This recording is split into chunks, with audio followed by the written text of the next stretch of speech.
Joseph had already lost almost everything.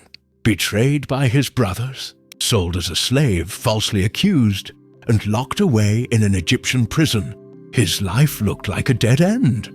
The stone walls around him felt permanent, and the silence of forgotten promises echoed day after day. Yet even in prison, God had not abandoned Joseph. Inside the prison, Joseph noticed that God was still with him. The guards trusted him, and soon he was put in charge of other prisoners. One night, Pharaoh's cupbearer and baker were thrown into the same prison. Both troubled by mysterious dreams, Joseph listened carefully and said something powerful.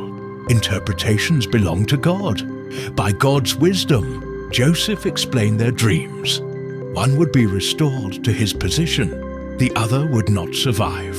Everything happened exactly as Joseph said. Before the cupbearer left, Joseph begged him to remember him before Pharaoh. But when freedom came for the cupbearer, Joseph was forgotten. Days turned into months and months into years. Still, Joseph waited patiently, trusting that God's timing was perfect. Then suddenly, Pharaoh himself had disturbing dreams. 7 healthy cows, swallowed by 7 thin ones, and 7 full heads of grain consumed by 7 withered ones. None of Egypt's wise men could explain them. That was when the cupbearer finally remembered Joseph.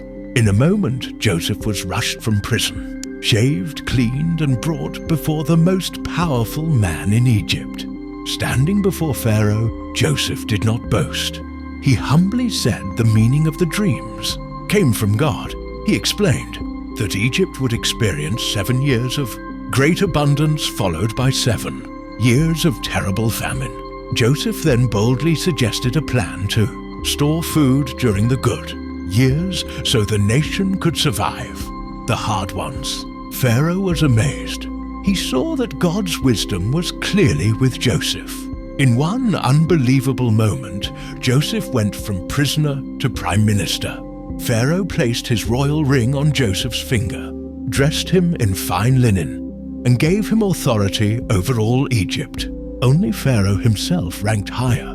Joseph rode through the streets in a royal chariot as people bowed before him, the same young man once sold for silver, once chained in prison. When the famine came, Joseph's plan saved Egypt and many surrounding nations.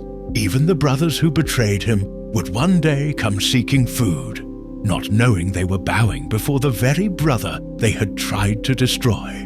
Joseph's story proves a powerful truth. Prison is not the end when God is in control. What people meant for evil, God used for good.